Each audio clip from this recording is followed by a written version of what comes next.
To end these proceedings in the evening and to deliver the vote of thanks, I now invite Director General of INSS, Professor Rohan Gunaratne.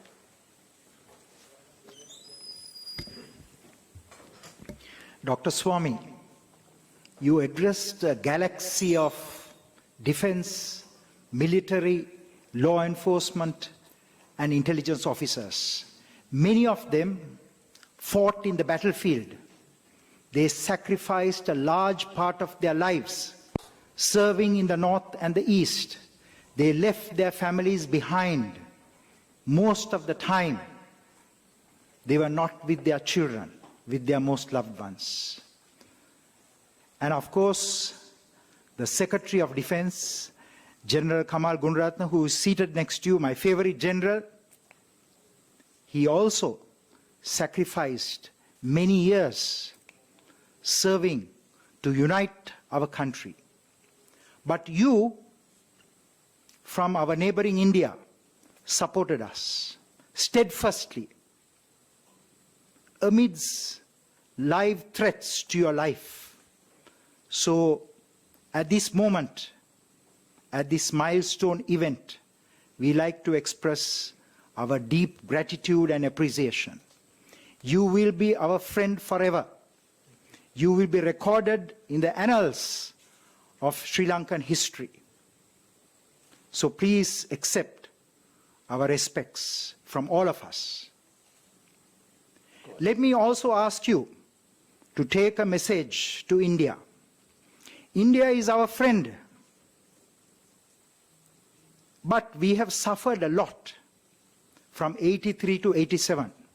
As I mentioned, India armed, trained, financed, and directed 5 terrorist groups. But today, the geopolitical situation has changed. At that time, we had drifted away from the non-aligned orbit, and we were very close to the Americans. Your country was under the Soviet sphere of influence. You were a command economy. We were a market economy. Today, India and Sri Lanka has no issue, no problem, because we are both market economies. But my country and the country of everyone here, except you and your guest, is under tremendous geopolitical pressures because Sri Lanka is the gateway to the Indian Ocean. As you mentioned, the traffic separation line is not far away from where you are. So I believe that it is very important for us to get our foreign policy part right. That is why the President of this country said that our foreign policy posture is one of neutrality. We will work with India, with Europe, with the United States, with Japan, with Australia, and with China to build our nation. Because we suffered a war of 30 years. We have to strengthen our economy. We have to move from the third world to the first world. So I want to assure you in front of these war fighters that we mean no harm to your nation. We love your country. There is no genetical difference between you and me. Our DNA is the same as your DNA. So I want you to take a message to your nation that we would like to live in peace. If you look at our history, our country has suffered from 21 invasions.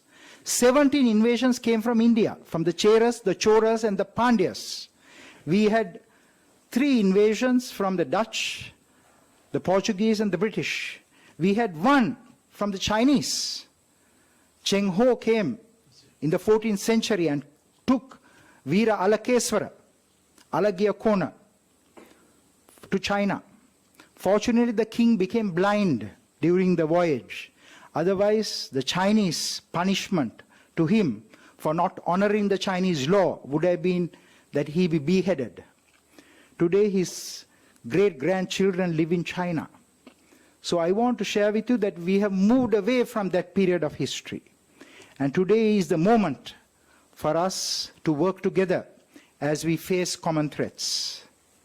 As you rightly articulated, we are challenged with common problems of crime, of terrorism, of extremism, of maritime challenges, of fissile and missile proliferation. So I believe that you have looked into the future. You are a scholar who spoke in the Harvard style as a practitioner of statecraft. So I think that you understand that our interests are coming together and there is no longer a necessity for us to be adversaries.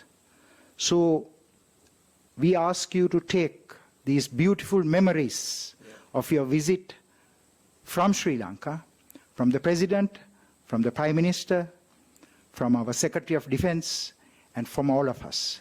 We thank you very much. And let me also thank our Secretary of Defense. He gave us this beautiful auditorium. Also, Mr. Secretary, your MLO and your MA, Colonel Jayavira and Brigadier Nanayakara worked very closely with Admiral Dimuthu Gunawardena, who introduced you, and also Madam Nilmini, who is our Director for Administration. We thank you, Secretary of Defense, and we thank all of you for coming and participating here.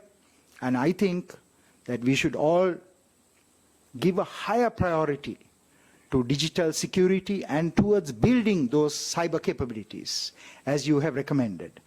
And when you come next time, we'll give you a briefing on the progress we have made. Thank you very much. May you travel safe.